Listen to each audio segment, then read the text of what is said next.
l'éducation pour le football et l'éducation pour la vie. Bonsoir à tous, bienvenue à 100% foot sur Equinox Télévision. Club d'élite, Ligue de football professionnel du Cameroun, déjà la grogne. L'ASEC, l'association des clubs d'élite du Cameroun, annonce son retrait du championnat dès ce 22 avril 2013 tant que les deux premières tranches de la subvention de l'État ne sont pas versées au club d'élite. L'ASEC vient de saisir le président de la Ligue de football professionnel du Cameroun, le général Pierre Semengi, à travers une lettre. 8e de finale aller de la Champions League africaine, Coton Sport de Garoua prend une belle option pour la qualification pour la phase de poule. Les cotonculteurs sont imposés ce dimanche sur le stade malien, 3-0. Nous parlerons également dans cette édition de 100% foot de la succession de Jean-Paul Akone ouverte à la tête des Lions indomptables du Cameroun. Le ministre des Sports et de l'Éducation physique a instruit la FECA Foot de lancer un appel d'offres international pour le poste de sélectionneur des Lions indomptables du Cameroun. Et une de plus dans la famille de nombreuses associations de footballeurs au Cameroun, le RFC, le Rassemblement des footballeurs camerounais, vient de voir le jour avec à sa tête Michel Kaham. Voilà pour le menu de cette édition de 100% foot. Place à présent à l'invité de 100% foot parce qu'il est seul ce soir. Malheureusement, notre deuxième invité à la dernière minute a eu un empêchement. Michel Kaham, bonsoir. Bonsoir, je suis un téléspectateur. Ce soir, vous êtes sur ce plateau, peut-être sous la casquette du président du RFC, le Rassemblement des footballeurs camerounais. Ça, c'est récent, ça, Michel? C'est très récent et je pense que j'aurai une communication forte à faire plutôt en fin d'émission. Je pense que ici, la genèse de cette histoire, tout le monde la connaît aujourd'hui. C'est qu'à la suite des revendications ou bien des mécontentements d'une section de footballeurs, il s'est retrouvé, donc, il décide donc de se faire connaître, de se faire exister, surtout à l'occasion des consultations qui étaient organisées par le ministre des Sports, à l'occasion donc de ces élections au niveau de la FECA Foot. Voilà, Michel Kaham, et parlant donc de revendications des joueurs, il y a l'association des clubs d'élite du Cameroun qui vient de saisir la Ligue de football professionnel du Cameroun pour annoncer le retrait des clubs du championnat dès ce 22 avril 2013. L'ASEC, l'association des clubs d'élite du Cameroun, réclame le versement des deux premières tranches de la subvention de l'État, ce qui n'est pas encore le cas. Mais entre autres revendications de l'ASEC, il y a ces indemnités qui ne sont pas payées aux arbitres et aux commissaires de match. Et cette situation fait craindre à ces présidents de clubs des situations de corruption. Et l'ASEC aimerait également que la Ligue de football professionnel du Cameroun revoie les différentes négociations qui l'ont lié avec la CRTV en rapport avec la retransmission des matchs du championnat. Ils sont dans leur bon droit. Vous connaissez bien que pour gérer un club professionnel, il faut payer. C'est de l'argent qu'il faut. Moi, j'étais de ceux qui souhaitaient en fait que cette ligue professionnelle voie le jour et qu'on corrige en avançant. Parce que je me suis dit à l'époque, contre l'avis de certains, qu'au lieu de dire attendons, on ne commencerait jamais. Qu'on se lance dans la bataille, comme on l'a fait maintenant, mais que les acteurs du football prennent leurs responsabilités. C'est une bataille bien difficile dès le début. C'est pas difficile. Ils sont là, ils sont ancrés, ils sont aujourd'hui en position, en pouvoir de pouvoir bloquer le championnat. Et ça, c'est vu partout ailleurs. Nous avons des jeunes joueurs, nous avons formé des joueurs qui jouent dans des clubs professionnels. On a le retour de ce qui se passe. Et je vous assure, c'est pas gai du tout. Si on vous donne les chiffres de ce qu'on donne aux joueurs, et on dit ça professionnel, on est loin de ce qu'on appelle le professionnalisme. Si vous allez voir ce qui se passe au Congo, ce qui se passe au Gabon à côté de nous, ben on va perdre tous nos joueurs, ils vont tous sortir vers les championnats de la sous-région. Est-ce qu'on le devrait encore parler dans un championnat professionnel qui en est à sa deuxième édition d'indemnités, de tranches promises, de subventions promises par l'État qui n'est toujours pas là? Ce sont les mêmes problèmes qui ont alimenté ce championnat durant la saison dernière. Mais écoutez, chacun doit tenir son rôle. Si au départ on a promis aux gens de donner de l'argent à une période précise, qu'on le donne à cette période-là. Sans ça, il n'y a pas de fonctionnement. Donc on voudrait dire qu'on ne passe pas professionnel en comptant sur l'argent de l'État. Mais c'est l'État qui a promis, c'est dans une assemblée que le ministre des Sports a promis qu'il y aurait de l'argent, que c'était prêt à décaisser. Mais s'il arrive à contre-temps, ça ne peut plus marcher. Le football professionnel obéit à certaines normes qu'on ne peut pas déplacer au jour le jour. Normes de calendrier, normes de financement, normes en toutes choses. Et si ces ingrédients-là ne sont pas rassemblés, ça ne sert à rien de parler de professionnalisme. Je pense que tout le monde profite de ce qui a une effervescence aujourd'hui. Le football est en pleine actualité pour régler des problèmes qui existent ici et là. Mais il faut qu'on règle ces problèmes-là entre Camerounais. On est Camerounais. Donc chacun se doit, dans son domaine, de régler ces problèmes pour que l'on retrouve ce qui peut être appelé comme football moderne qui s'accouple. On a bien envie, toutefois, Michel Kaham, de demander l'apport des clubs alors et le rôle des clubs. Ces clubs à qui on a demandé de s'arrimer à des normes professionnelles, ça veut dire se constituer en société anonyme, à objet sportif pour certains. Il y en a qui ne peuvent pas. S'ils ne peuvent pas, alors qu'on fasse du professionnalisme à 2 vitesses. Comme ça s'est vu partout ailleurs. On pourrait faire un championnat où il y a 5-6 clubs qui sont professionnels et d'autres des semi-professionnels ou bien amateurs du tout dans le même championnat. Mais ils n'auront pas les mêmes engagements et pas les mêmes défis. Ça peut se faire, mais on a voulu mettre tout le monde dans le même bateau et ça c'était un défi très complexe parce que là il fallait prévoir de financement pour les petits clubs, ce qu'on ne trouve pas aujourd'hui. Et s'il n'y a pas ce financement-là, il faut revenir et revoir les choses. Mais il ne faut pas avoir peur de l'échec. Il faut seulement, au bout de l'échec, recommencer sur des bases saines. Pas seulement avancer dans le néant. Mais pour cela, il faut que les gens s'asseyent, qu'ils constatent et qu'ils fassent un point. Et je dis bien, dire qu'on va arrêter, c'est parce qu'on ne peut plus. Parce que si les joueurs, je vous assure, se mettaient ensemble, aujourd'hui, il n'y aurait pas de championnat depuis. Parce qu'il y a des primes qui ne sont pas payées, il y a des salaires qui ne sont pas payés, des contrats qui ne sont pas respectés. Tout cela fait qu'on navigue un peu à volo. Et peut-être ce sont les présidents de clubs qui sont appelés aujourd'hui à puiser dans les caisses, ici et là, de faire des emprunts pour faire fonctionner le football. Ce qui n'était pas le cas au départ. Mais pour moi, je dis que l'État a un peu faussé le jeu, d'entrée de jeu, en disant qu'il mettrait de l'argent. Et aujourd'hui, c'est cet argent qu'on réclame. Si l'État dit on n'en met plus, alors là, maintenant, les gens vont revoir leurs solutions et ceux qui veulent financer peuvent trouver des financements ailleurs. Ça, c'est vrai qu'il faudrait le chercher ailleurs. Il y en a. Et même de dire réviser les contrats avec telle ou telle structure. C'est vrai. Cela se fait dans tous les domaines. Parce qu'il y a l'argent que les sociétés reversent dans le football camerounais. Et un peu partout ailleurs, vous voyez qu'on verse un peu plus. Le Cameroun, c'est quand même une grande nation de football, de par la renommée qu'elle a. Il doit se vendre cher. Mais je peux préciser à nos téléspectateurs que la revendication des présidents de club est légitime parce que c'est eux qui constituent la Ligue de football professionnel du Cameroun. C'est légitime. Et je pense qu'ils sont dans leur bon droit et je suis sûr pour la plupart, ils n'en peuvent plus. D'abord, quand vous suivez les médias, vous avez des présidents de club qui appellent les supporters ou bien des sympathisants à cotiser, à participer. Alors chacun s'est dit, alors maintenant qu'il y a l'État, on se retire, on attend, on ne met plus l'argent comme avant. Donc c'est presque venu partout ailleurs l'affaire d'une seule personne. Ceux qui s'en sortent sont ceux qui, avant, avaient les moyens de s'en sortir. Il y en a qui peuvent s'en sortir, mais je suis sûr que pour la plus de la majorité, ils n'en peuvent pas. Ils n'ont pas les moyens de le faire. Donc ils tiendront par leurs engagements. Voilà, et on verra donc bien si cette sortie de l'ASEC, l'association des clubs d'élite du Cameroun, est donc effective. Notamment, on pourra le voir dès la 10e journée du championnat Elite 1 et la 11e journée du championnat Elite 2. Mais en attendant, la 9e journée du championnat Elite 1, c'est bel et bien disputé ce week-end, notamment du côté de Yaoundé, où le canon sportif de Yaoundé recevait la formation de la Panthère sportive d'Indé. Nous allons d'ailleurs voir les images de ce match canon sportif de Yaoundé, Panthère sportive d'Indé. Score de la partie, 2 buts partout. Les Mekok Mongonda n'ont donc pas pu réussir le pari d'allier leur 3e victoire d'affilée en championnat cette saison. Le Pakoma a été tenu en échec par les Jumento. 2 buts partout. Pourtant, avec un brillant, une fois encore, capitaine Pierre-Henri Womelind, qui à chaque fois a su donner le temps et qui a su toujours ramener ses jeunes coéquipiers vers l'avant. Il les a, durant cette rencontre, motivés à ne pas baisser les bras et à tenir tête à la Panthère sportive d'Indé qui était allée à Yaoundé avec la détermination de rentrer avec les 3 points de la victoire. Dans le box de réaction, je vous propose de suivre tour à tour Nan, joueur de la Panthère sportive d'Indé, et Jean-Baptiste Bissek, le coach du canon sportif de Yaoundé. Tous deux sont au micro de Marcelin Gangsop. Par 2 fois, on a mené cette équipe de canon de Yaoundé. Mais je veux dire, nous on pense que tout se joue au mental. Bon, on a mené, on n'a pas su gérer. C'est des choses qu'on acquiert, c'est une expérience qu'on acquiert au fil des matchs. On se dit, au fur et à mesure qu'on va avancer dans le championnat, on va trouver nos repères et trouver aussi le chemin des filets et les victoires. On perd un joueur dès la 10e minute.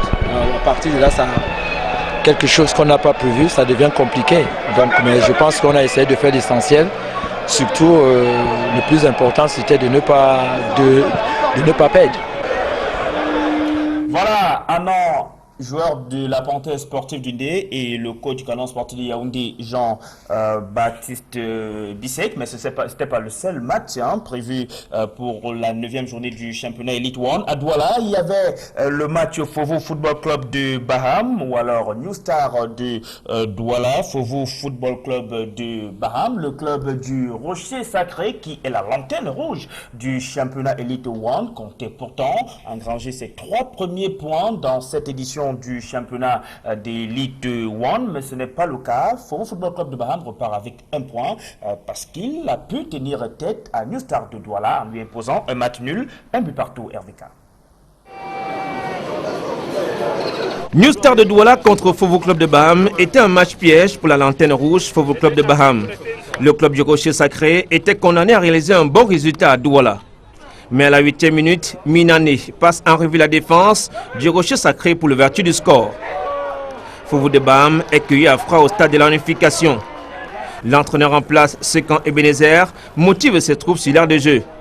New Star baisse en régime, 20e minute, Kaham Cédric profite du laxisme de la défense de New Star pour l'égalisation. C'est sur ce score d'un but partout que les deux équipes iront à la pause. Richard Toa, qui fait une pige au sein de cette équipe de Fofo Club de Baham, peut faire des observations au coach du jour. Tout l'état-major de Fofo de Baham prend la direction des vestiaires. Au vestiaire, Richard Toa hausse le ton. Ouais, tu es un adversaire, hein? Qu'est-ce qu'il y a? Qu'est-ce qu'il y a, Pouet? C'est pas comme ça que moi je te connais. Hein? Avant moi, ce type-là, déjà mi-temps. Et tu as les capacités de le faire. C'est pas comme ça que je te connais. Je te connais d'un joueur teigneux, quelqu'un qui anticipe et qui ne fait pas des erreurs bêtes. Et maintenant, là, vous voyez que ça passe par là? Il faut qu'on fasse attention, sinon... Le président du conseil d'administration, Dieudonné Kamdem, motive les joueurs.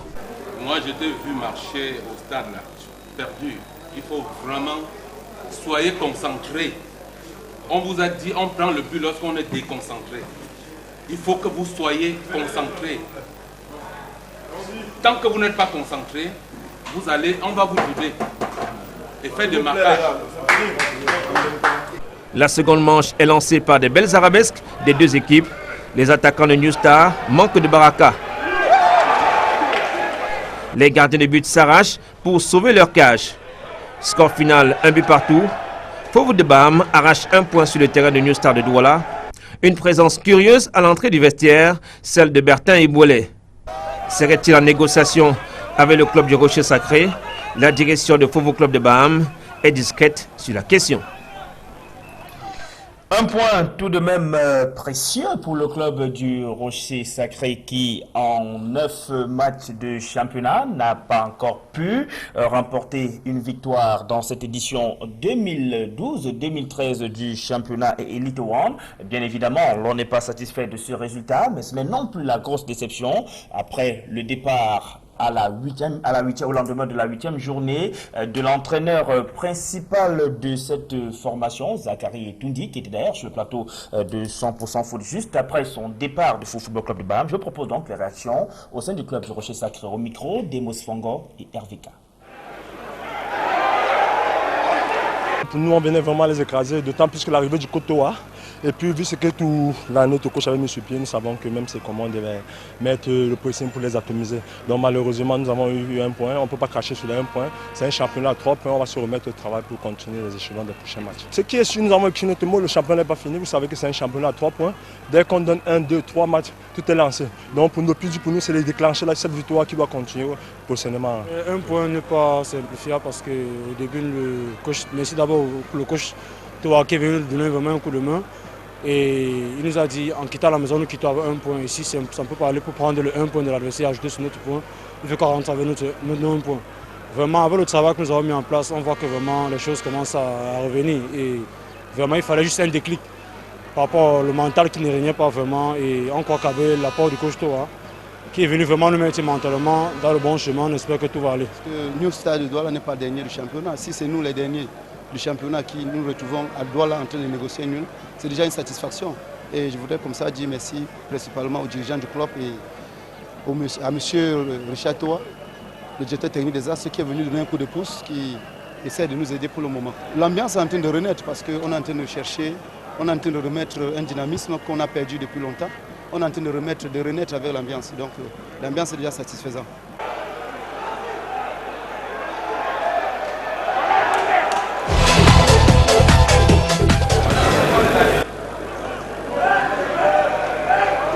On va dire manque de réussite.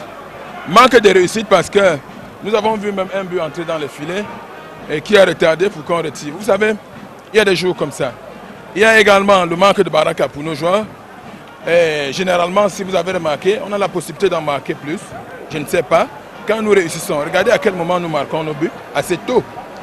Mais les enfants ne comprennent pas certaines situations qu'il faut absolument jouer encore plus pour pouvoir conserver, n'est-ce pas, ce but que nous avons marqué. Mais alors là, ils ont cru que le tour était joué et ils ont pris un but sur coup franc comme ça. Et voilà, c'est resté. Et j'ai dit, sur le plan tactique, nous avons manqué la maturité dans le jeu parce qu'on aurait dû, n'est-ce pas, continuer à poser notre jeu, mais nous avons joué le jeu de l'adversaire, c'est-à-dire le ping-pong, le ballon vient et renvoie. Or, nous sommes fébriles en ce qui concerne les duels, nous n'avons pas pu gagner tous ces duels. Alors, moi je pense que prochainement, nous gagnerons à insister, jouer notre jeu. C'est ça le problème culminant.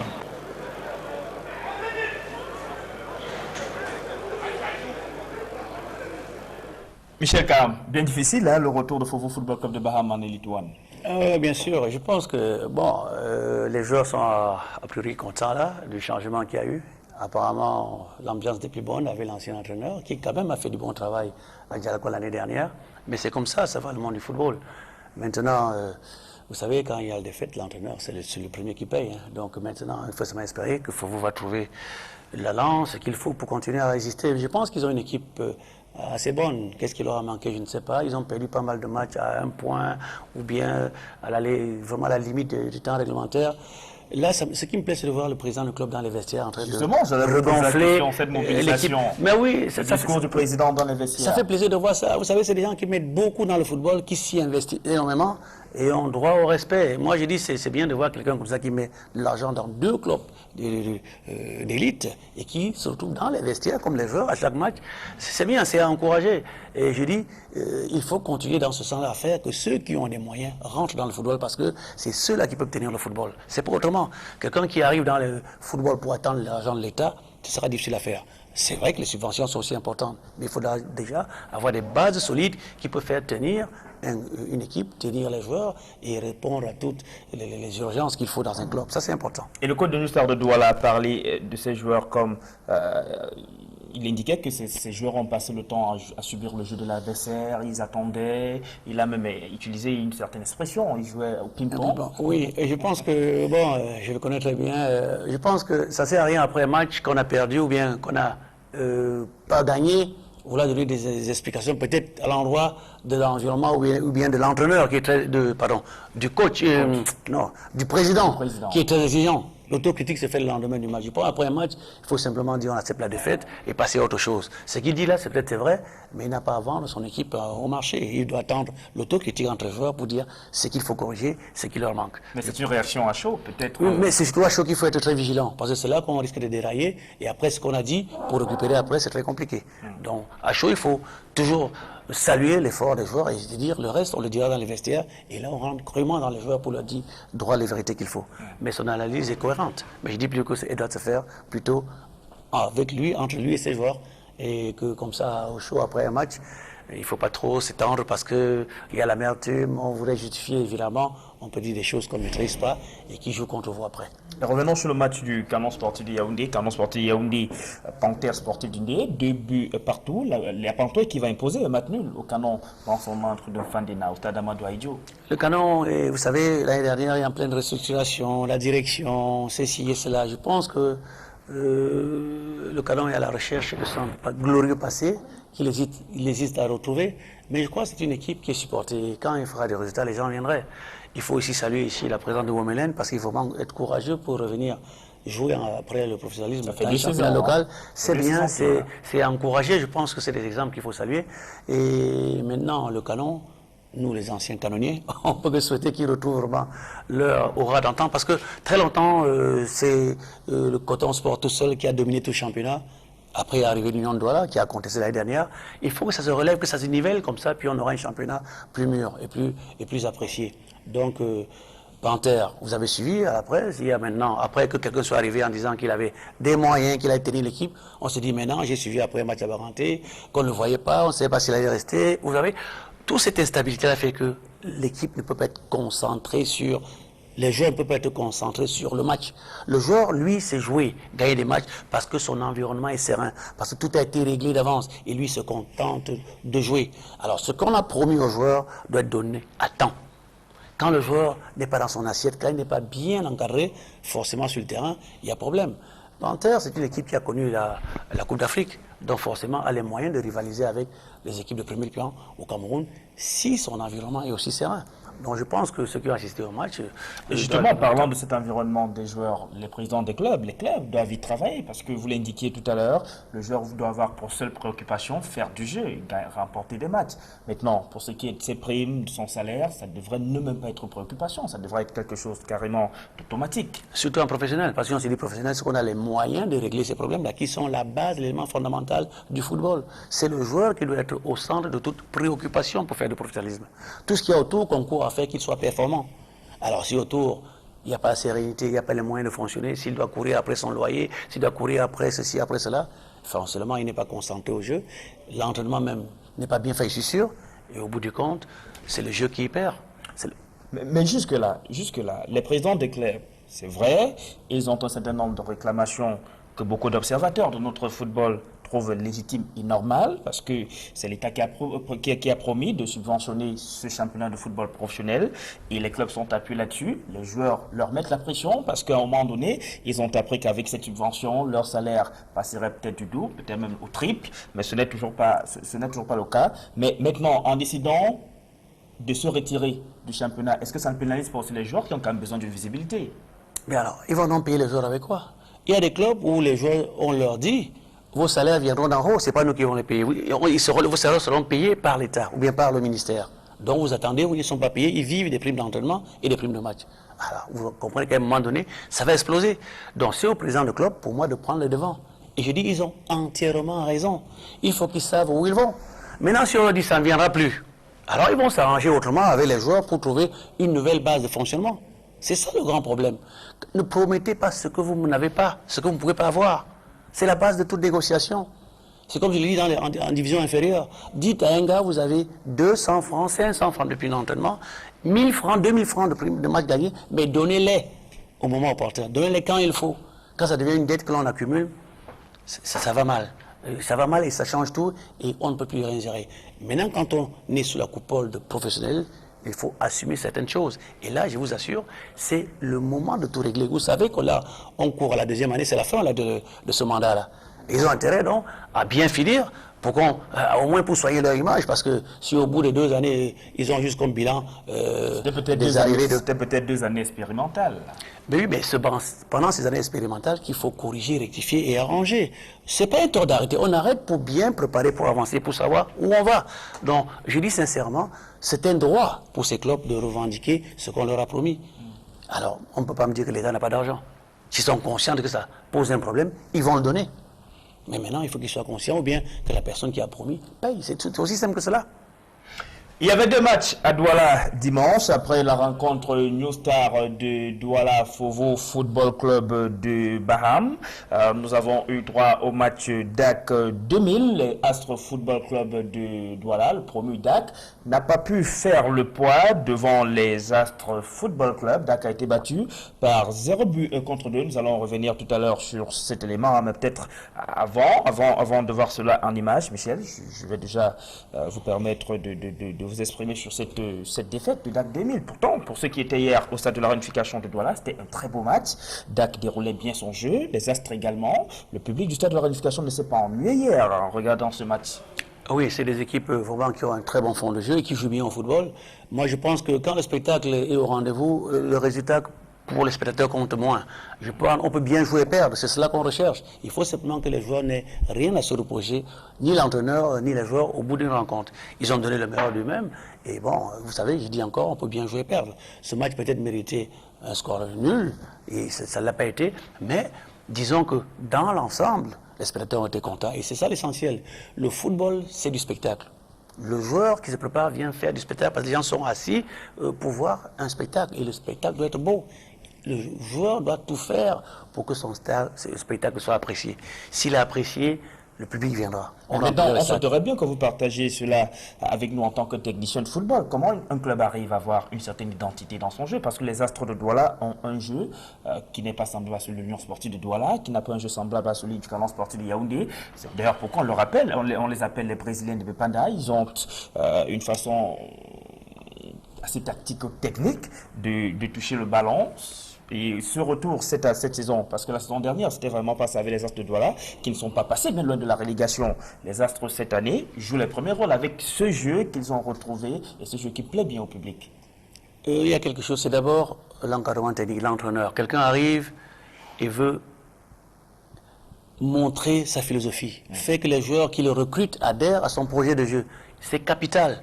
Maintenant, comment il se comporte autour des joueurs, dans les joueurs, et aussi avec l'assistance des présidents de club qui participent à faire que le joueur n'ait aucun souci, alors l'entraîneur a tout le temps de travailler tranquillement, il va y arriver.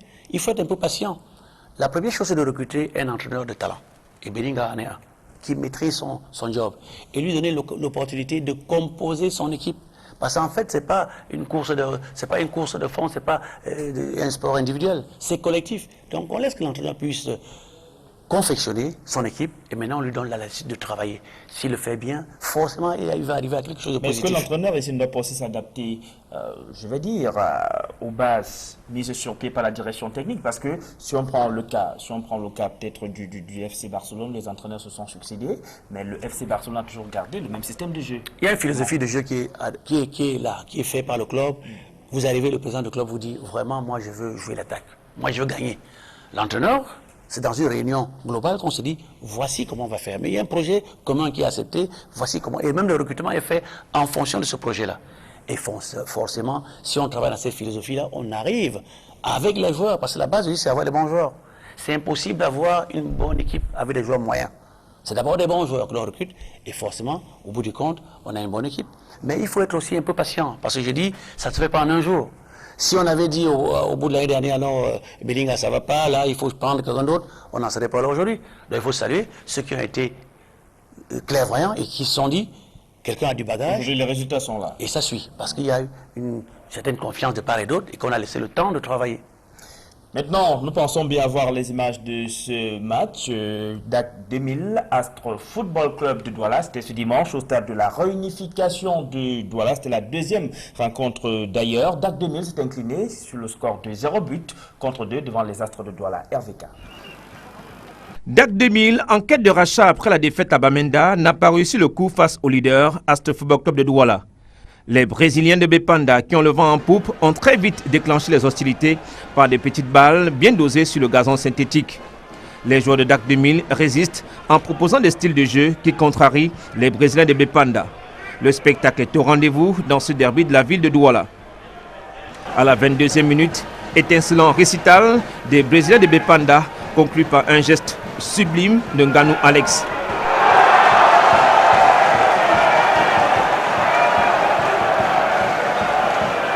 Depuis la 8e journée, Nganou Alex, ancien buteur de l'Unisport du Oncam, est sorti de son mutisme.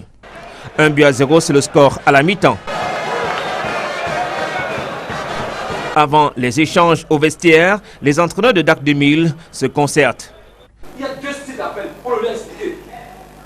Il attend le ballon, c'est aussi simple, même si c'était une maman, il va venir en job, il va porter le ballon. Nous, on ne joue pas arrêté. Comme c'est la même chose, c'est après 5 ans qu'il a eu ce ballon. Et quand il arrive, c'est comme s'il mettait le vernis, il est tellement bon qu'on récupère le ballon. Et quelle est la reconversion? On vous avait dit très tôt, ce match devait être fait, eux par les côtés, nous aussi par les côtés. Avec une job là à l'intérieur qui, malgré le fait qu'il tue le ballon, hier depuis mercredi, on travaille quoi? Mais une seule fois, on a vu, est-ce que les gens des côtés ont permis que ça se voie? Une job vient chercher le match qui dit, tout le monde est debout. On n'a pas vu série qu'on pose encore, plus ça passe. La seconde période démarre sur le même rythme. Douala Athletic Club 2000 ne se laisse pas compter les séquences du match. 56e minute, Andoulou allume un bolide. Hugo Patrick Niamé est sur la trajectoire du ballon. Les Brésiliens de Bepanda reprennent la direction des événements. 69e minute, joli mouvement d'ensemble des Brésiliens de Bepanda. Le gardien Bok Ferdinand sauve les meubles. Les deux équipes se tiennent bien. 78e minute, belle orchestration de Douala Athletic Club 2000. La balle enrôlée par Nken passe au-dessus. La cadence est toujours soutenue par les protagonistes.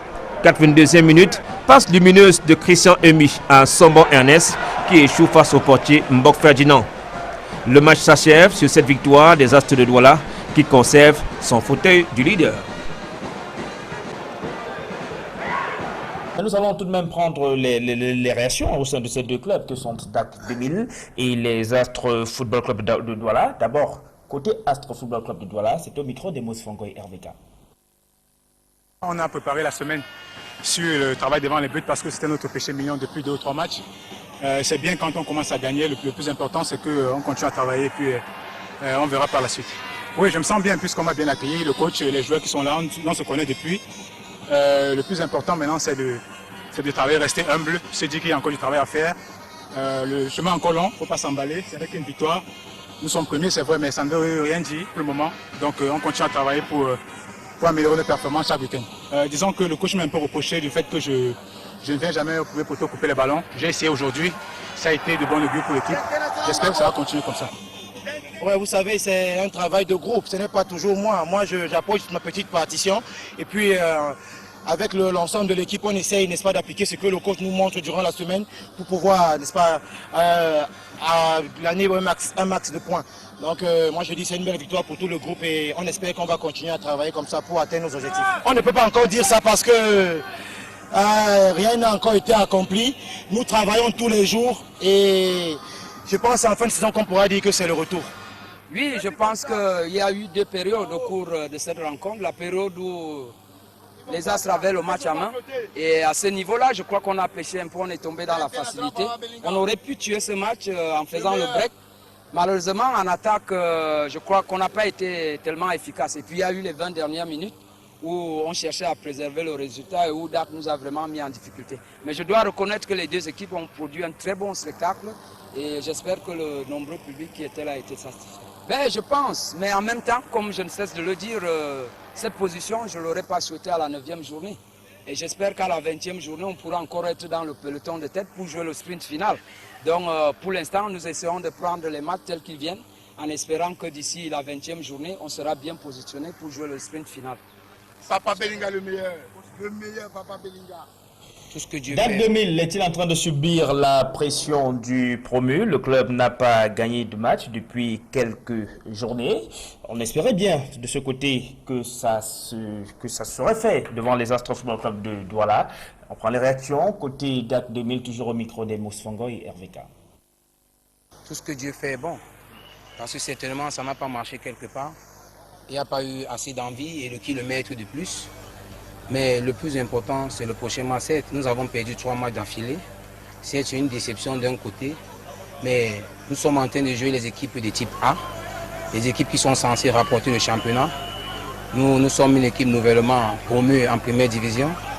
Mais nous avons encore beaucoup à apprendre et c'est ça la compétition. Je vais dans vos propos. Toute la semaine, ils ont fait quelque chose de formidable dans les séances d'entraînement. Et je suis autant surpris que vous. Parce que vous devez comprendre que nous, on fait le travail qu'il y a à faire. On se dit tout, on les laisse maintenant prester. Si à des moments, il y a les détails qu'eux-mêmes ne parviennent pas à maîtriser, des fois, c'est difficile pour nous d'expliquer. En face de nous, on avait une équipe de H qui avait beaucoup plus envie que nous. On a passé le temps à les respecter. Au moment où on veut se réveiller, moi, je ne regrette pas le but. Le but, il ne me gêne pas le plus, mais c'est ce que nous devons faire. On a mené un but à 0. Quelle a été notre révolte? On est resté très respectueux jusqu'à présent. Donc voilà, c'est ça qui est un gros regret dans ce travail de jeu. Maintenant, le groupe, il a constitué beaucoup de jeunes. Je vous espérais vraiment que ça ne serait pas le cas. Et nous avons encore pris une tranche de 5 journées, 5 dernières journées de la phase aller. Il va falloir qu'on fasse le bilan à la 5e journée de la dernière phase aller, les 5 derniers mois de la phase aller. Donc et là, on pourra comprendre. Ça ne me gêne pas du tout. Des fois, quand il y a 3 défaites dans une maison, du coup, on commence à parler de crise. Peut-être il y en a. Mais ce n'est nul ailleurs que dans le terrain. Michel Kaham, un discours plutôt objectif du coach des Astres Douala, Lisandre Belinga. Être leader, être premier à la 9e journée n'est pas synonyme de champion à la fin de la saison. Bien sûr, bien sûr. Et il ne veut pas se mettre la pression. Personne ne refusait d'être leader, mais il s'est dit bien la première journée. Oui, il aurait souhaité que ce soit en fin de parcours. Mais là, on voit bien ses intentions, c'est qu'il joue le titre, c'est tout à fait normal. Moi, je pense qu'ils ont les moyens d'y arriver, ils sont bien partis. Maintenant, ils ont eu une restructuration au niveau du managérat et autre chose. C'est bien, moi je crois que c'est des équipes à encourager qui, dans leur fonctionnement, montrent qu'ils sont professionnels. Je dois ici aussi dire bonjour à un très grand blessé dans As qui s'appelle Tembeng, qui est un international espoir qui s'est blessé grièvement depuis le match Unisport, je crois que Astre. Et le président, parce que je connais le gamin, ils sont en train maintenant de préparer sa sortie pour l'extérieur pour se faire opérer, ce qui est bien, ce qui est encourageant, et ce qui devrait encourager les jeunes aussi quand ils jouent de ce manière. C'est un joueur qui compte pour le club. Qui compte, c'est un international et qui certainement a un avenir prometteur. Je dois aussi dire que les discours de l'entraîneur de DAC, c'est ce que j'allais dire, ils sont jeunes, très jeunes. Vous savez, c'est une équipe qui était montée à peu près au départ avec un centre de formation. Maintenant, ils sont confrontés à la rue, l'épreuve de la haute compétition, et ils comprennent bien que là, beaucoup d'autres choses comptent, des astuces, c'est pas aussi facile que cela, mais c'est une école, ils sont à la bonne école. Il faut simplement mais ils font quand même le jeu, hein, dans ce championnat. C'est ce que j'ai dit, c'est ce que j'ai dit. Mais c'est difficile. Je pense que 3 victoires, 3 défaites consécutives, ça peut entamer le moral des joueurs. Il faut très vite resserrer le jeu pour pouvoir prendre un point et revoir comment repartir sur des belles bases.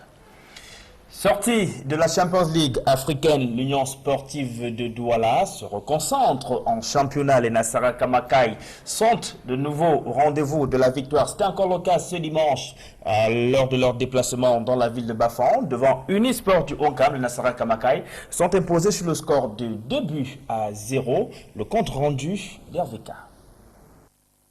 L'Union sportive de Douala était dans une opération commandée au stade municipal Nguenar de Bafan dimanche, face à l'Unisport local qui restait sur une défaite lors de la précédente journée. L'enjeu était de taille pour les deux équipes. L'Union sportive de Douala devait réapprendre à gagner à Bafan et l'Unisport du Onkam se rapprocher du leader. Après une première période âprement disputée, c'est à la 47e minute que Mbargamanga Vincent débloque la situation pour les Nassara Kamakai. Le champion du Cameroun vient de planter une pierre dans le jardin de Tamkour. Le flambeau de l'Ouest est dos au mur, le public est tétanisé. Les Nassara Kamakai sont explosifs sur l'aire de jeu. Une domination des verts et blancs de Douala qui aboutit à ce pénalty. Le défenseur de Tamkour est contraint de faire la faute dans sa surface de vérité. Un pénalty transformé sans bavure par Eba Tobi à la 75e minute.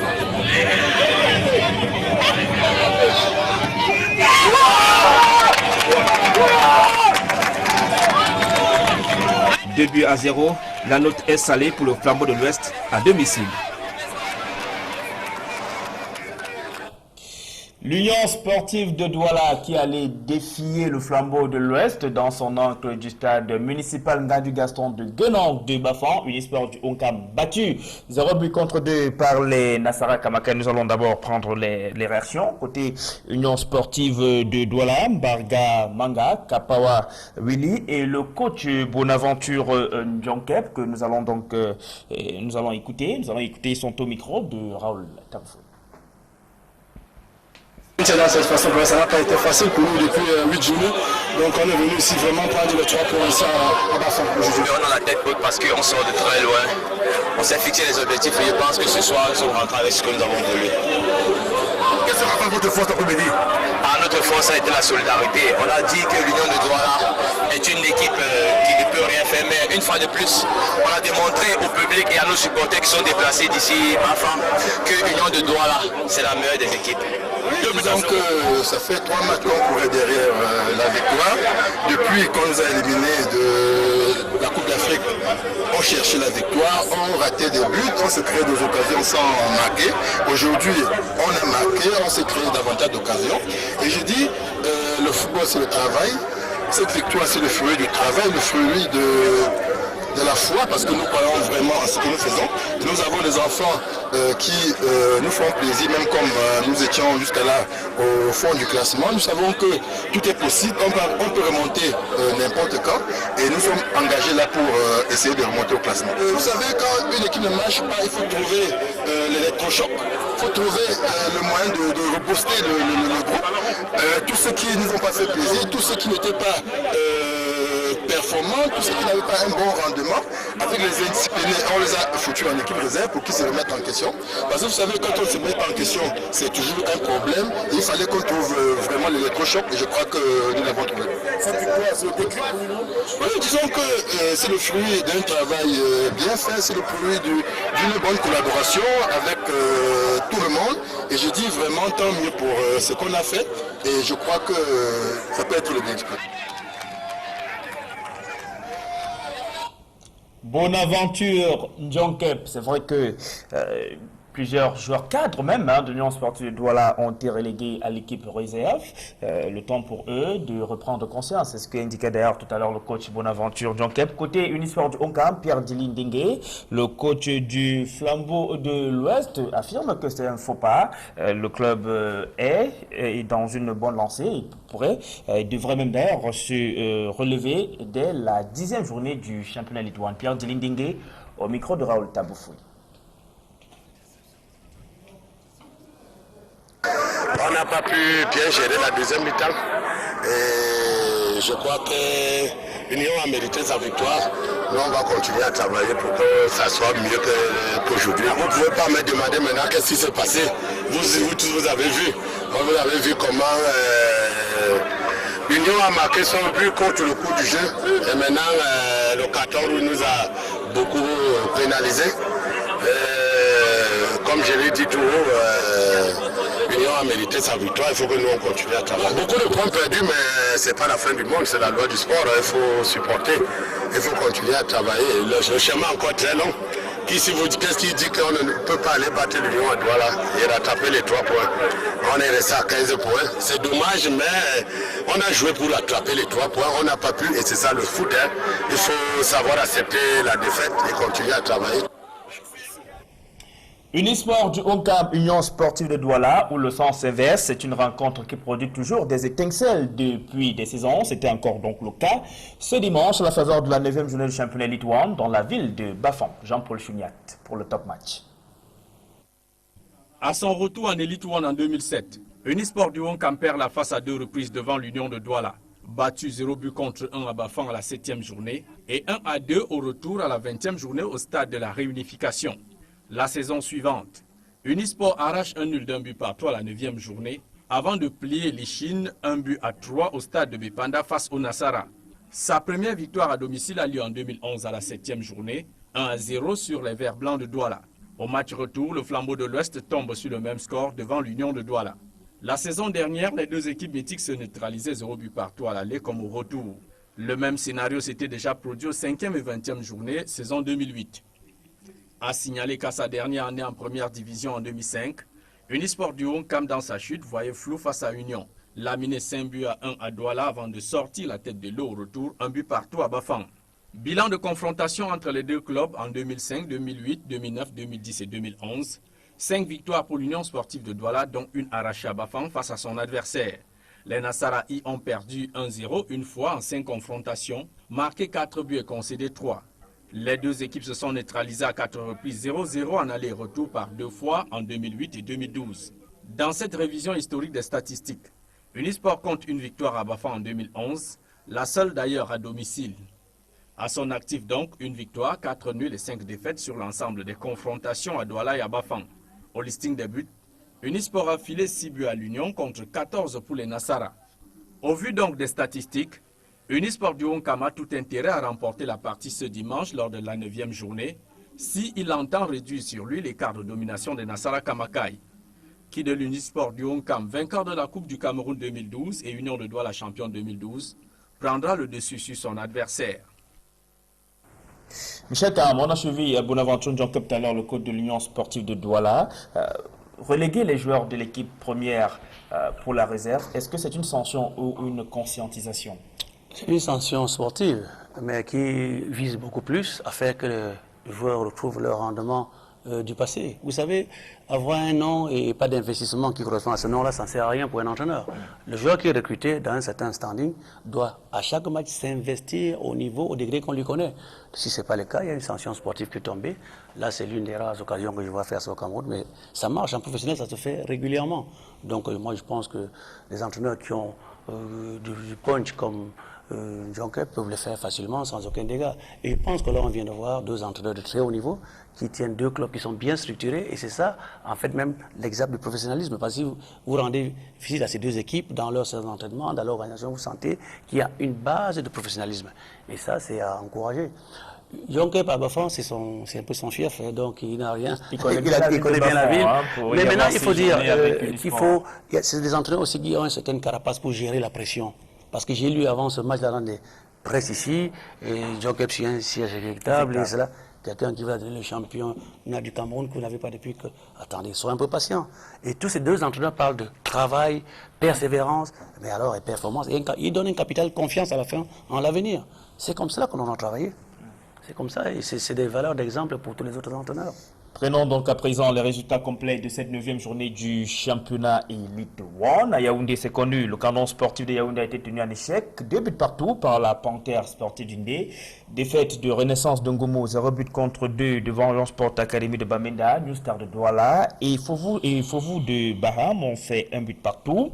DAC 2000 s'est incliné 0 but contre 1 devant les Astres Football Club de Douala. Ndjalakwan Sport Academy de Limbé et le Tonakala Club de Limbé se séparent sur un score de parité 1 but partout. Unisport du Onkam 0, Union Sportive de Douala 2. Et mercredi, Coton Sport de Garoua jouera son match de la 9e journée contre Sable Football Club de Batié. La raison, tout simplement, Coton Sport de Garoua, ce dimanche, jouait les 8e de finale aller de la Champions League africaine contre le stade malien. Nous y reviendrons tout à l'heure. Les Coton-Culteurs sont imposés sur le score de 3 buts à 0. Et le classement non officiel du championnat Elite One à l'issue de la 9e journée, en tête les Astres Football Club de Douala avec 22 points, suivi de New Star de Douala qui a 15 points, 3e Unisport du Onkam, 4e l'Union Sportive de Douala, Unisport du Onkam également 15 points, 4e Union Sportive de Douala 12 points, le canon sportif de Yaoundé est 5e avec 12 points également, 12 points aussi pour le Tonakala Club de Yaoundé qui est 6e, DAC 2000 est 7e avec 12 points, Lyon Sport Academy de Bamenda 11 points, et est classé 8e dans 8e, la Panthère Sportive d'Indé à 11 points, 9e, 10e Coton Sport de Garoua avec 11 points, moins un match, 10e, j'allais dire 11e, voilà, Renaissance d'Ongomo 11 points, 12e Sable Football Club de Batié 8 points, 6 points pour Ndjalakwan Sport Academy de Limbé qui est 13e, la Lanterne Rouge au Football Club de Baham totalise seulement 4 points. Les combinaisons de la 10e journée du championnat Elite One sont déjà connues. L'Union Sportive de Douala reçoit Renaissance de Ngoumou. DAC 2000 sera face à Mokok Mengonda du canon sportif de Yaoundé. Unisport du Onkama Bafan joue Coton Sport de Garoua. Sable Football Club de Batié sera face à New Star de Douala. Fovu de Baham reçoit la Panthère sportive d'Indé. Lyon Sport Academy de Bamenda jouera contre de la Quan Sport Academy de Limbé. Les Astres de Douala vont effectuer le déplacement du stade Amadou Aïdio de Yaoundé pour jouer contre le tonnerre Club de Yaoundé, indiquant que les matchs Unisport du Onkam, Coton Sport de Garoua, Sable de Batié, New Star de Douala pourraient être décalés. En Elite 2, l'on jouait ce week-end la 10e journée du championnat, samedi, au stade de la réunification de Douala, AS Matelo et Tico United ont fait jeu égal, un but partout, on peut d'ailleurs le voir en image. Tico United qui est parti de l'Elite 1 pour l'Elite 2 à l'issue de la saison dernière a vraiment du mal à s'imposer dans ce championnat Elite 2. Tico United n'a pu repartir de Douala qu'avec un seul point. Les résultats complets du championnat Elite 2 à l'issue de la 10e journée. Cosmos de Bafia qui jouait contre l'université de Ngaoundéré s'est imposé sur le score de 3 buts à 1. Achille Football Club de Sa et Scorpion de B ont fait égal, 0 but partout. Un but partout entre AS Matelo Douala et Tico United. Le Dragon de Yaoundé a imposé un match nul, 0 but partout à Future Football Club de Banjul. National Polytechnic of Bambui 0, Sahel de Marois 2. Fogo de Douala bat l'Aigle de la Ménois par 2 buts à 1. Victoire du MS de Loum devant APGS de Fou par 1 but contre 0. Au classement en Elite 2, le classement non officiel à l'issue de la 10e journée, UMS de Loum est leader avec 21 1 point, suivi de l'Aigle de la Ménois, 18 points. Troisième, Scorpion Football Club de B, 16 points. 16 points également pour APGS de Fouquet, 4e. 5e, Botafogo de Douala, 15 points. 15 points pour celle de Marois, 6e. 15 points également pour Achille de Sa, 7e. 8e, Cosmos de Bafia, 14 points. 13 points pour National Polytechnic of Bambui, qui est 9e. 10e, Dragon de Yaoundé, 11 points. 11e, Future Football Club de Banjul avec 10 points. 12e, AS Matador de Douala, 8 points. 8 points également pour l'Université de Ngaoundéré qui est 13e, la Lanterne Rouge. Tico United avec 7 points seulement. Les rencontres de la 11e journée du championnat Elite 2 sont connues à Douala. Botafogo de Douala va recevoir Scorpion Football Club de B, tandis que Tico United sera face à celle de Marois. Le Dragon de Yaoundé joue contre Achille de Sa. Cosmos de Bafia sera face au leader. UMS de Loum, Futur de Banjul va jouer contre AS Matador de Douala. National Polytechnic of Bambui reçoit Bamenda. À PGS de Fouyangaoundéré, l'université locale sera face au deuxième du championnat Elite 2, l'Aigle de la Ménois. Coton Sport de Garoua a pris une belle option ce dimanche pour la qualification pour la phase de poule de la Champions League africaine. Les cotonculteurs sont imposés devant le stade malien sur le score de 3-0. Voilà, Michel Cam, nous allons immédiatement en parler. C'est une belle option à ce niveau de la compétition. Sur le plan international, oui. Prendre un avantage de 3 buts sur son adversaire à domicile, c'est plus facile d'aller jouer sereinement au match retour à l'extérieur. Bon, c'est un avantage, c'est vrai, considérable. 3-0. L'adversaire aurait marqué au moins un but, que là, ce serait peut-être jouable. Mais 3-0, je pense que ce sera très difficile. Mais il faut faire attention, on peut remonter 3 buts. Il suffit de vous encaisser un deuxième en début de seconde mi-temps, et après, ça devient... On a les frileux et vous pouvez prendre un 3e but. Je pense que Coton a certainement l'encadrement, l'environnement qu'il faut pour comprendre que ce serait important de marquer d'abord un but à l'extérieur et là tout serait gagné. Mais ils ont pris une très très belle option. Moi je pense que 3 buts vraiment c'est le score idéal.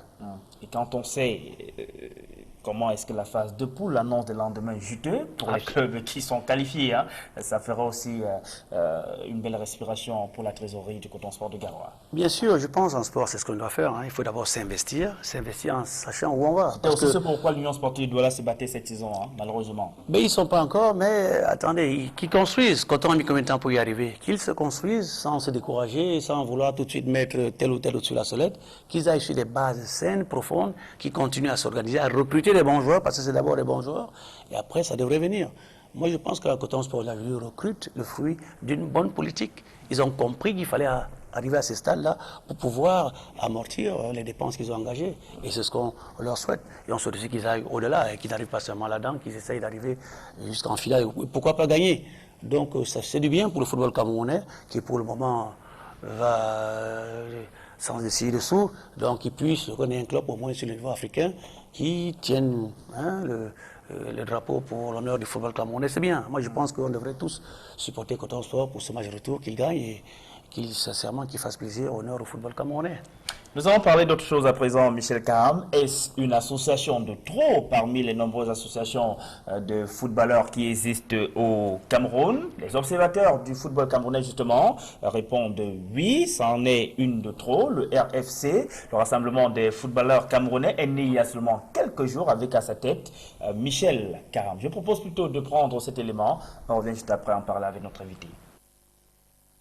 La fin de l'Olympiade à la Fédération camerounaise de football, avec les élections dont le processus est lancé depuis des semaines, est décidément le chemin de tous les divorces dans la famille des footballeurs camerounais. Pourtant, ces footballeurs sont regroupés pour la plupart depuis des années autour des associations qui affirment militer pour la défense de leurs droits. D'abord de l'AFC au Sinafoc, l'UFC et la FAC. Mais visiblement, tout le monde n'était pas satisfait de ces 3 associations. Toute chose qui a conduit certains anciens footballeurs à créer une 4e association nommée le RFC, le Rassemblement des footballeurs du Cameroun, né il y a moins d'une semaine avec le président Michel Karam. Ça fait désordre, affirment les observateurs du football camerounais qui pensent que loin de produire des améliorations dans le football au Cameroun, cette multitude d'associations va simplement porter le coup de massue à ce football déjà moribond. L'idéal, affirment ces mêmes observateurs, serait pour les footballeurs camerounais de s'asseoir autour d'une même table pour parler désormais d'une même voix. Michel Karam, que leur répondez-vous à ces observateurs du football camerounais qui estiment que ça fait désordre quand même?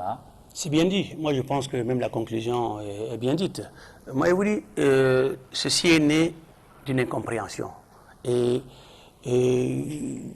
incompréhension entre des amis d'hier ou des footballeurs d'hier. Et quand il y a incompréhension, il faut bien comprendre que les gens devraient s'asseoir autour d'une table. Cette affaire est née comment? Je vous dis, je me trouvais dans un hôtel de la capitale pour une consultation au ministère. Politique, économique? Non. Pour les consultations au niveau du ministre. Ah oui, la capitale politique à Yaoundé. Voilà. Et je me suis rendu compte bien qu'il y avait une association, que les anciens joueurs et de renom, Bomefren, Djeya, Ngea, Doumbélia, Inoka, Dikambi, Makongo, Baswa, Tato, Mongam, Mabouan, Dagobert, c'est des noms du football camerounais, qui m'ont donc sollicité en disant, voilà, on a des griefs. On a quelque chose contre ceux qui sont en place parce qu'ils ne parlent que pour eux-mêmes, ils ne se soucient pas de nous, alors on a besoin de se faire entendre.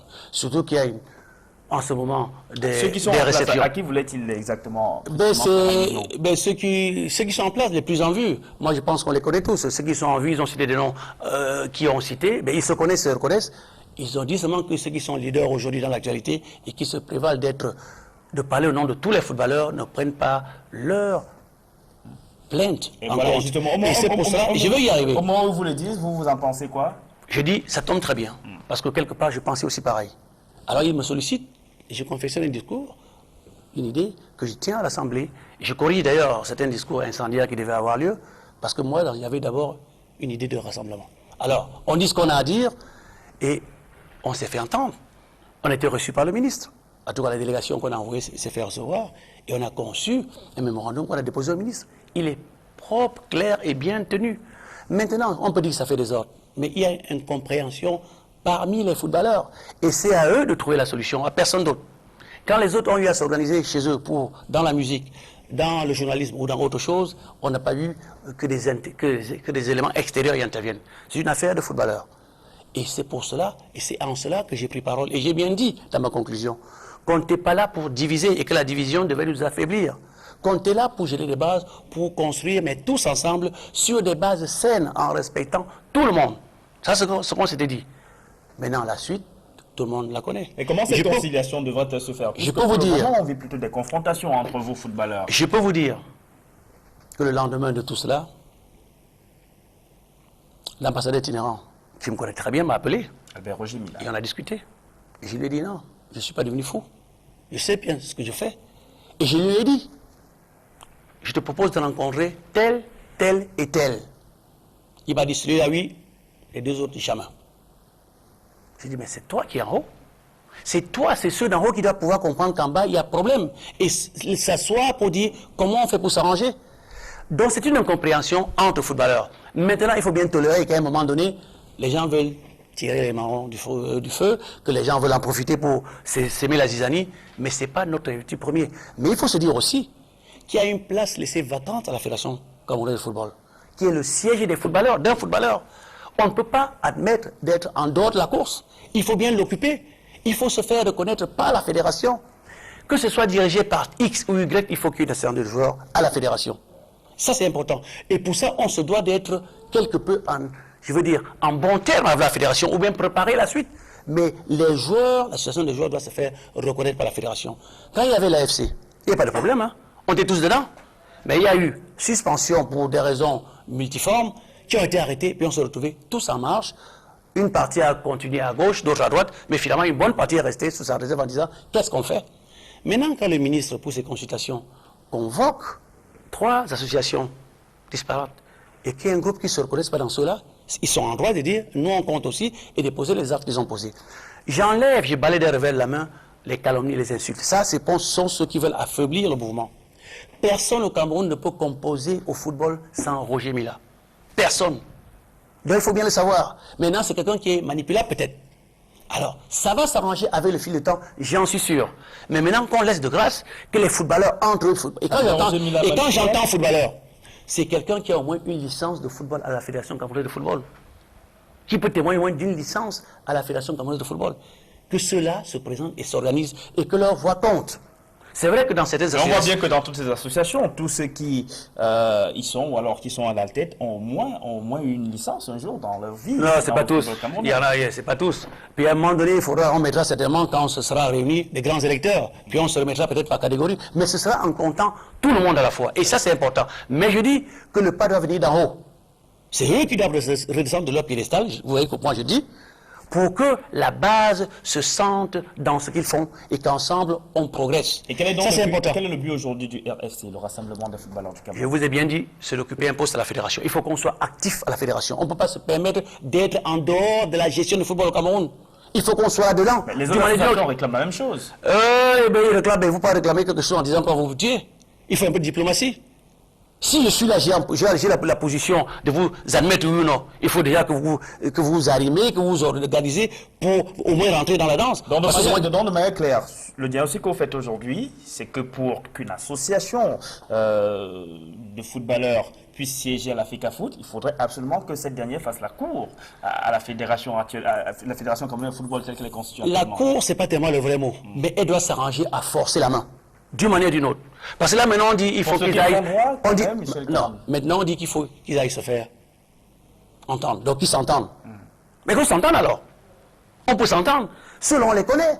Ou il y a d'autres là qui n'existent que de noms qui n'ont rien dans le papier. Comment parvenir donc à un commun accord, à une entente? Mais ça peut se faire qu'avec des gens qui ont un peu de mémoire, qui ont un peu d'humilité. Et tous, ils savent que j'en suis un. Qui peut concilier, qui peut dire non, tu vas trop loin, arrête, faisons comme si. Il faut absolument qu'il y ait réconciliation quelque part. Mais ça ne doit pas se faire devant la télévision, devant tout le monde. Le linge sale devra se laver en famille et que cela revienne, je dis bien, aux footballeurs. Eux d'abord. Parce que là, maintenant, on tire de tous les côtés. Et tout à l'heure, je vous fais une déclaration, bien forte à la fin. Il faut absolument que l'on revive. Mais que l'on revive sur des bases où on s'assoit autour d'une table pour discuter. Personne ne peut se prévaloir autour d'une table et dire non, toi tu n'es pas footballeur, tu n'as pas joué ou bien tu as joué ici ou pas là. Là, et ça fait le jeu de l'adversaire. Ça ne fait pas le jeu du footballeur. Je reviens à la charge avec la question. Comment parvenir à ce commun accord? Est-ce qu'il va falloir que l'un d'entre vous finisse par prendre l'initiative? Ça pourrait être vous. J'ai déjà pris. Je vous dis que j'ai déjà pris. J'ai appelé, mais je vous dis, parce que je suis en contact avec ces gens-là. Je leur ai dit. Parce que d'autres pouvaient me caricaturer bien de l'autre côté, d'une manière ou d'une autre, pour ceci ou pour cela, bon, peut-être en faux à droite, mais c'est une question de formation. C'est une question de vision aussi, de dire non, qu'on arrête et que l'on conserve quelque chose qui, au moins, est sain. Sain parce qu'il respecte tout le monde. Et en ce moment-là, cette humilité, il faudra qu'on travaille pour le bien de tout le monde. Bon sang, c'est facile de le faire. Alors, mais pas qu'on s'accroche dans l'exclusion. Dit non, vous ne comptez pas. On fait sans vous. Alors, si on le fait, ceux-là vont le faire ailleurs. Mais maintenant, j'ai dit de prendre la fédération au mot. Il dit, allez vous attendre et on reconnaît une association. Moi, je suis sûr que la association qui sera reconnue, les gens vont se déporter là. Pourquoi est-ce que tout le monde est dans l'AFC? On voyait bien que c'était la base, c'était là où il fallait s'orienter. Maintenant qu'elle n'est plus, il faut trouver quelque chose qui fonctionne. Avec la gestion du football, les gens vont s'y arriver. Vous disiez tout à l'heure que Albert Roger Mila est peut-être manipulable. Alors, que répondez-vous à ceux qui affirment que tous ceux qui sont réunis aujourd'hui au sein du RFC sont également manipulés par la Fédération camerounaise de football? Oui, ça c'est une vision des choses, parce qu'on vise un poste ou bien parce qu'on vise une attitude, une gestion qui est entièrement gérée par la Fédération. Et je vous dis, cette Fédération n'est pas éternelle. Les gens se comportent aujourd'hui comme si la vie va s'arrêter dans 2 mois. Qui nous excuse? Il y en a qui arrivent au football là aujourd'hui. Nous on est rentrés au Cameroun depuis 20 ans. Donc pas venir en 2 jours demander que là. Non, il faut trouver les moyens pour le faire. On peut le faire là. Et si on ne le fait pas là, qu'on prenne des garanties pour que ça change dans 4 ans. Parce que les gens étaient à la tripartite. Mais c'était tout, les gens fonctionnaient entre eux. Puis aujourd'hui, les mêmes gens vous disent que ce n'est pas ce qui a été décidé.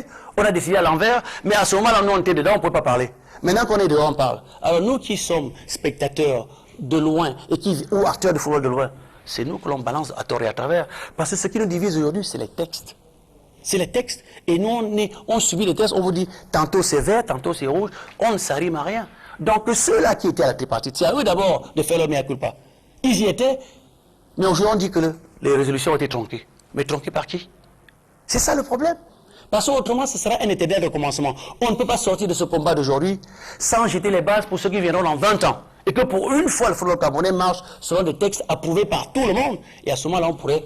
Aujourd'hui, c'est facile de dire qu'on va aligner des Benskina pour bloquer une salle. Mais si c'est la seule voie, Je dis c'est dangereux, parce que demain, ceux qui vont se sceller en place, on va aussi payer les gens pour faire la même chose. Maintenant, comment le RFC apprécie-t-il le déroulement, ou alors l'ambiance qui prévoit actuellement, ou alors qui encadre le processus électoral au sein de la Fédération camerounaise de football depuis des semaines aujourd'hui, avec les différentes sorties du ministre des Sports et de l'Éducation physique?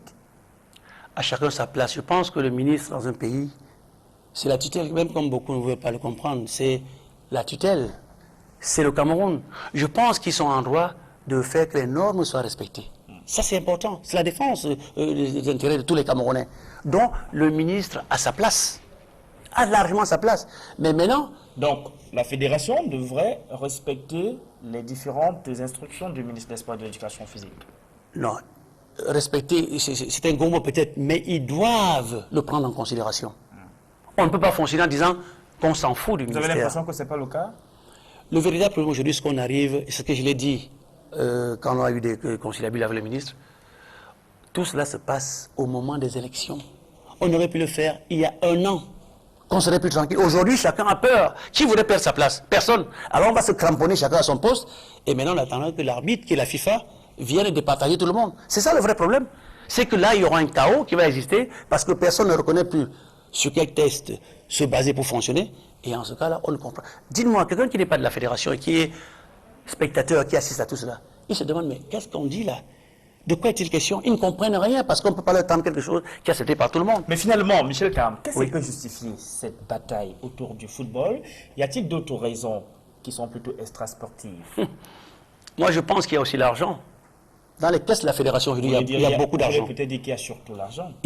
Je dis peut-être, je ne veux pas dire surtout, je dis dans les caisses de la fédération, pour une fois, on a déclaré ce qui est en caisse. Et il faudrait qu'on fasse très attention. Ça peut attirer toutes des folies. Donc, je dis aujourd'hui, quel que soit ce qui se passe, qu'on prenne les garanties pour que les lendemains soient bien contrôlés et pour que le football fonctionne dans tous ses démembrements comme il se doit. Ça, c'est important. Mais maintenant, comment faire donc, puisqu'il y a les urnes, il y a un corps électoral qui existe, qui est là, qui depuis 2004 a été mis en place? Vous allez contrecarrer ça comment? Parce que moi, j'ai eu à discuter il y a quelques mois avec certains qui avaient, pour coup sûr, qu'il y aurait un effondrement, quelque chose qu'ils savaient qu'ils ne savaient peut-être pas. Mais il y a un code électoral, il y a un corps électoral qui est là, vous allez donc faire comment? C'est ça le vrai problème aujourd'hui, c'est qu'on ne s'entend pas sur les bases de l'élection. Alors maintenant, l'arbitre, c'est la FIFA, qui, elle, à mon avis, est celle qui chapeaute tout le monde. Mais pourquoi est-ce qu'elle ne parle pas? Peut-être pour sortir du sujet, vous aurez d'ailleurs l'occasion de faire votre déclaration forte, pour sortir de ce sujet concernant le RFC. On se pose également la question, pourquoi à ce moment précis? Pourquoi la naissance du RFC alors que le processus électoral est en cours au sein de la Fédération camerounaise de football? C'est bien dit, c'est bien dit. Je l'ai dit, je l'ai répondu à Yaoundé, un des journalistes m'a posé la question. Le moment, c'est l'idéal. Toute l'attention est focalisée sur le football. Et il y a division partout. Donc c'est le moment. Eh bien oui, parce que là maintenant, s'ils le faisaient eux, il y a 6 mois, personne ne verrait même dans leur réunion. Mais c'est le moment de poser les problèmes du football. On est au centre de l'actualité et après les élections, ça sera peut-être terminé pour 4 ans. Donc c'est le moment que tout le monde s'asseye pour régler ces problèmes. Donc tout ce qu'il faut là maintenant, c'est que tous ceux-là s'asseyent entre eux pour régler leurs différends et c'est faisable. Et à ce moment-là, ils sont en droit de forcer la fédération pour dire, voilà, l'essentiel, parce que je dis bien, il y en a qui ne comptent pas, qui n'ont juste un nom ou bien le nom de famille ou 2 personnes. Mais si l'essentiel est regroupé quelque part, la fédération se verra obligée d'affilier une association, quelle que soit celle-là. Est-ce que vous voyez quelque chose? Là, il y a eu des convocations au ministère pour ces consultations. Il y a eu peut-être 3 associations, mais j'étais surpris de voir qu'il n'y ait pas l'UFC. J'étais très surpris. Moi, j'ai dit, attends, ou bien ils ont accepté, ou bien ils ne se plaignent même pas, alors que je pense qu'ils avaient fait quelque chose qu'ils avaient mis en place. Mais comment pouvez-vous penser que le ministère, ni la fédération, ni le ministère ne vous reconnaît même, vous n'existez pas? Alors vous fonctionnez pour quoi et pour qui?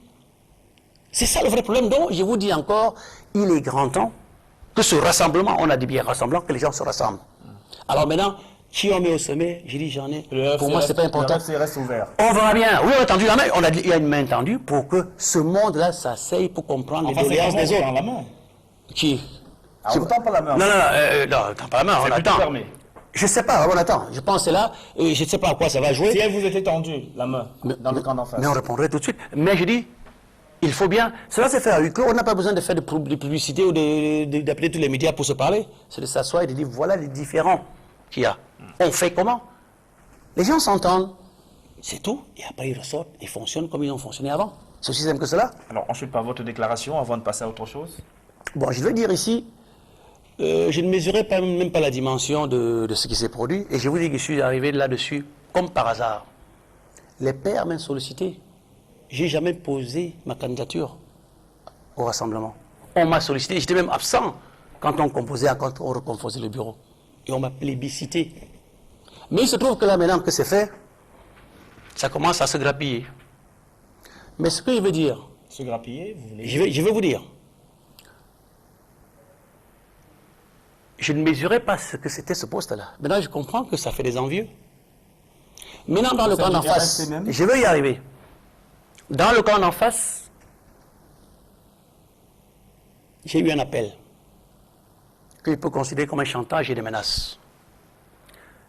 Mais ça, je l'ai identifié clairement. Plus grave, j'ai eu après une menace de mort au téléphone. À ce point? Je vous le dis. À ce point, Michel? Alors, donc, les gens m'ont consulté. Je le répète encore. Mon intérêt, c'est que le football camerounais marche. Et je dis bien que ça marche. Et chacun me connaît dans ce que j'ai fait, dans ce que je peux faire. Il faut que ça marche parce qu'on met des fondements solides. Ça, c'est important. Maintenant, je le redis encore. Je me donne une semaine de réflexion. Pour réengager le combat. Parce que les flèches que je reçois sont indignes de ceux qui le font. Et je le répète encore. Je ne suis pas quelqu'un à se dégonfler. J'ai l'âge pour ne pas me dégonfler. Mais je n'ai milité aucunement pour ce poste que l'on me tend parce que les gens ont pensé que je pouvais mener quelque chose, un combat. Ça vient de partout, même au sein du RFC? Pas loin, mais dans l'environnement de la fédération. Et je dis, je le répète encore, l'environnement de la fédération. je le dis bien, que je n'ai rien à gagner dans ce qui se met en place. Au contraire. Mais je veux construire. Et je pense que l'avenir du football va se faire autour des gens qui veulent construire. Et je pense en être un. Voilà. Et je mets au défi tous les autres. Qu'on se mette autour d'une table, même s'il veut des débats sur le football camerounais, que l'on parle. Mais que ça ne se fasse pas dans la zizanie. J'en veux pas. Mais ceux qui ont l'espoir et qui pensent que ça va changer, il faut que l'on s'arrime dans ce qui va être ce qu'il y a le lendemain. On ne peut pas être partout en train de dire qu'on va faire des grandes réalisations, qu'on a des grands projets, sans autour de cela mettre des grands hommes qui ont dans eux une volonté ferme de faire changer les choses. Voilà. C'est signé Michel Karam, président du RFC, le rassemblement des footballeurs camerounais. Je propose à présent de prendre l'actualité au sein des Lions Indomptables du Cameroun, où la succession de Jean-Paul Nkono au poste de sélectionneur des Lions Indomptables est donc ouverte. Le ministre des Sports et de l'Éducation physique a instruit la FECAFOOT de lancer un appel à candidature internationale pour donc le poste de sélectionneur des Lions Indomptables du Cameroun. Jean-Paul Chunat. La succession de Jean-Paul Nkono est désormais ouverte à la tête des Lions Indomptables du Cameroun. Le ministre des Sports et de l'Éducation physique vient d'instruire la FECAFOOT de lancer un appel international à candidature. Une procédure dite d'urgence pour le recrutement d'un entraîneur-sélectionneur respectant les normes en vigueur en la matière au Cameroun. Il s'agit selon Adoum Garoua de revenir à l'orthodoxie et surtout en finir avec les méthodes cavalières qui avaient conduit au recrutement de Denis Lavagne par la FECAFOOT et Jean-Paul Nkono par le gouvernement. Le dernier en date a bénéficié d'un contrat en bonne et due forme étant Javier Clemente.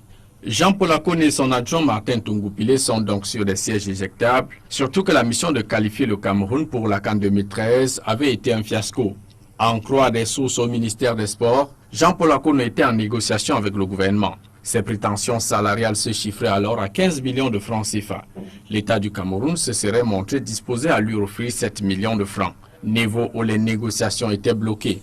Reçu vendredi dernier par le ministre des Sports, Adoum Garoua aurait fait savoir aux deux entraîneurs des Lions que tout reviendra à la normale, tout postulant devant passer par un appel à candidature au même titre que les expatriés. La question se pose aujourd'hui sur l'opportunité d'une telle décision, au moment où les Lions se sont relancés dans leur groupe pour la qualification à la Coupe du Monde 2014. Nul doute que Jean-Paul Nkono et Martin Tungoupilé en soient plus préoccupés par leur avenir propre que celui de l'équipe nationale à une période décisive pour la préparation des matchs retour contre le Togo le 9 juin à Lomé et le 16 juin à Kinshasa contre la République démocratique du Congo. Des observateurs se demandent bien si le temps de recruter un entraîneur, les Lions ne pourraient pas se retrouver dos au mur dans la préparation de la phase retour de ces éliminatoires de Brésil 2014, dont tout commence par le regroupement de fin mai en vue du match amical contre l'Ukraine. D'aucuns s'interrogent déjà si la mesure d'urgence du ministre des Sports n'aura pas de conséquences sur les Lions qui pourraient passer à côté de leur sujet, à savoir la qualification tant attendue de tous pour la Coupe du Monde Brésil 2014.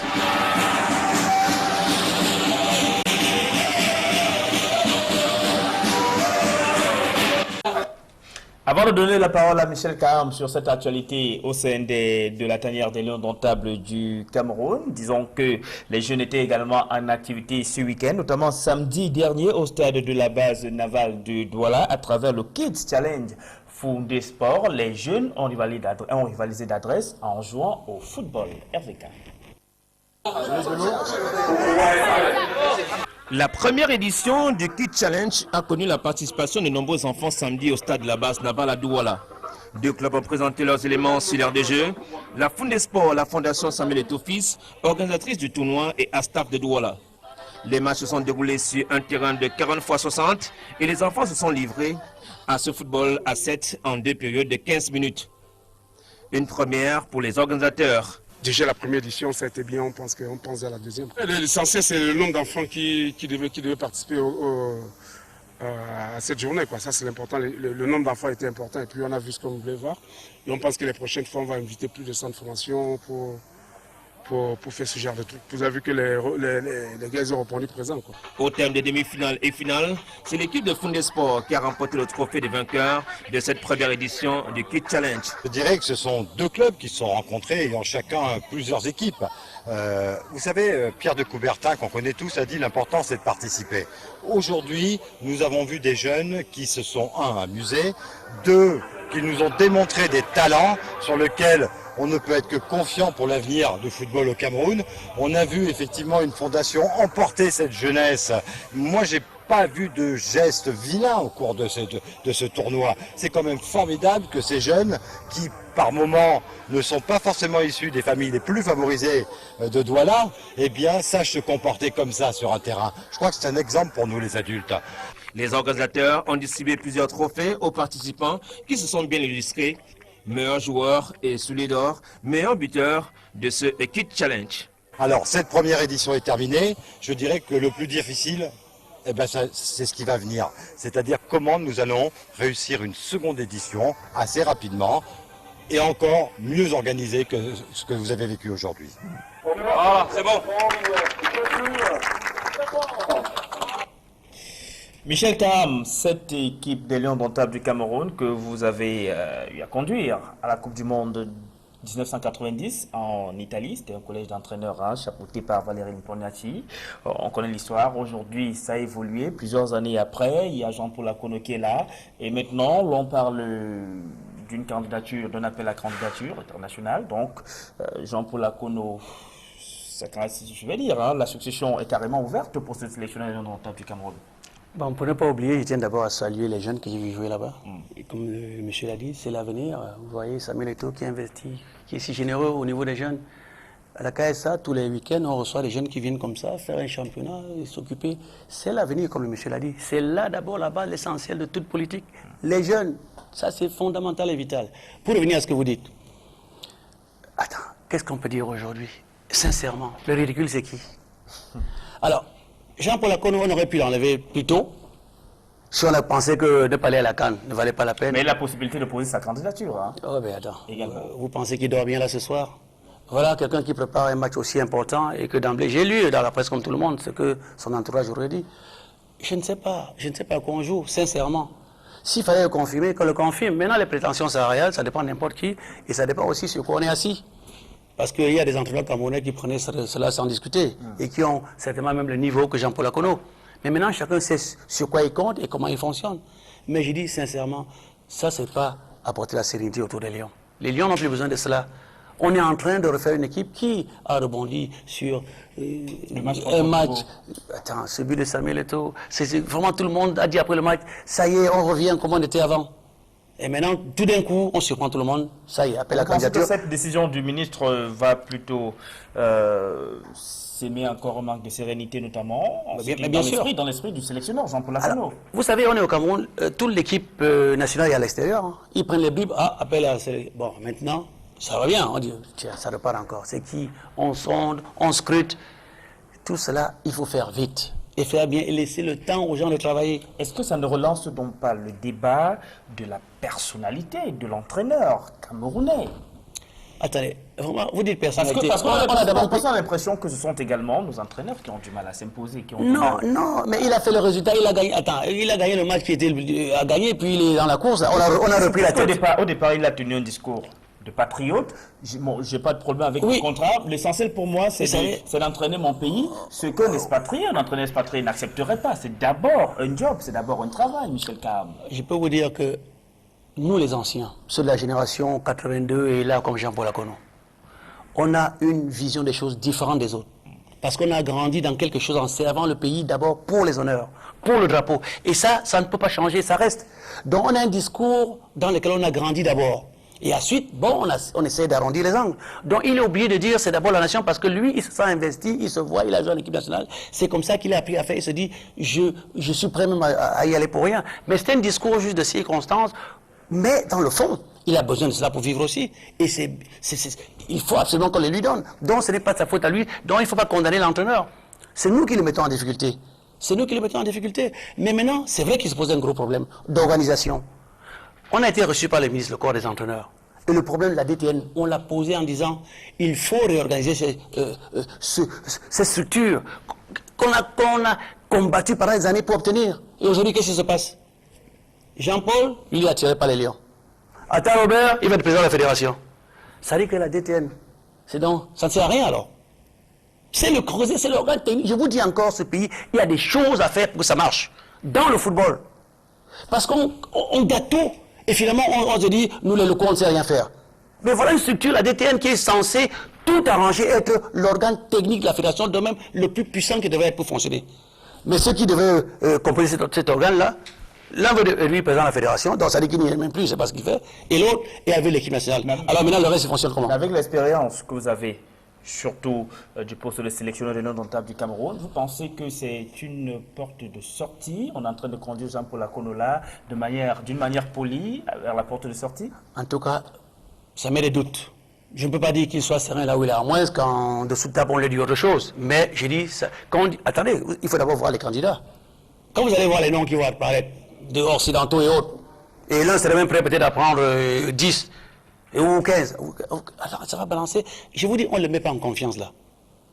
Maintenant, ça aurait été plus ça de dire, on vous donne jusqu'à la fin, là dans 6 mois, ou un contrat d'1 an, renouvelable.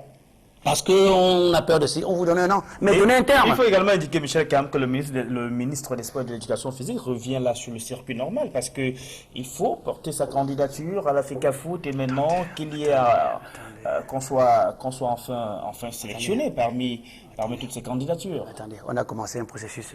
Je ne sais pas ce qu'on dit, revenir à la normale. Donc ça dit que le début était anormal. C'est ce que vous voulez dire. J'ai dit, vraiment, personnellement, je ne comprends pas. Et là, je vous assure, l'entraîneur là ne peut pas être serein. Moi, je vous assure, à moins qu'on lui ait dit, là, quand on fait juste ça pour, je sais pas moi, pour badigeonner et que vous serez entraîneur demain, mais c'est pas la voie. À moins qu'aussi, la fédération qui, je pense, devrait signer un contrat. Tout ça, d'accord sur certaines choses.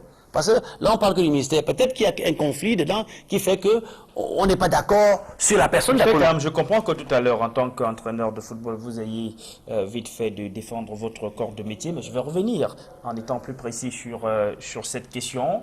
Jean-Paul Akono, lorsqu'il est approché par l'autorité en charge du football camerounais pour être à la tête des non-domptables du Cameroun en tant que sélectionneur, est-ce que ce n'est pas à ce moment qu'il devait imposer un contrat, même pas imposer, parce que c'est tout à fait quelque chose de normal. Est-ce que ce qui lui arrive aujourd'hui, est-ce que n'ayant pas un contrat depuis le départ, cette sérénité, ce manque de sérénité que vous évoquez aujourd'hui, n'était déjà pas là depuis le départ? Parce que n'ayant pas un contrat, c'est à tout moment que vous faire partir. Moi, je peux bien penser que si au départ, il est trop exigeant, on va trouver son remplaçant à côté. Je vous dis qu'au Cameroun, il y a au moins une dizaine d'entraîneurs qui peuvent tenir l'équipe nationale. Mais si à un moment donné, tous les entraîneurs camerounais savent dire non, on finira par leur accorder du respect, peut-être. En 30 secondes, parce qu'on va... Oui, on va il faudrait déjà que l'association des entraîneurs soit aussi puissante qu'ailleurs. On s'organise. Il faudrait que tout cela se mette en place. Rien n'est en place à ce moment. Et que l'on confie l'équipe nationale à la Fédération camerounaise de football. Ça a été dit dans les accords de 2004. Qu'on confierait la gestion administrative et financière de l'équipe nationale à la fédération, ce qui n'est pas fait. Mais sauf que ça serait des accords, mais maintenant, dans les lois, l'équipe nationale de football du Cameroun reste la propriété de l'État du Cameroun. Merci, Michel Cam, d'être venu sur ce plateau. Merci à vous, mesdames et messieurs, d'avoir été encore nombreux pour suivre cette autre édition de 100% Foot. N'oubliez pas la rediffusion ce mardi à 16h30. Rendez-vous, ce sera du live lundi prochain à 20h35. Au revoir. L'éducation pour le football et l'éducation pour la vie.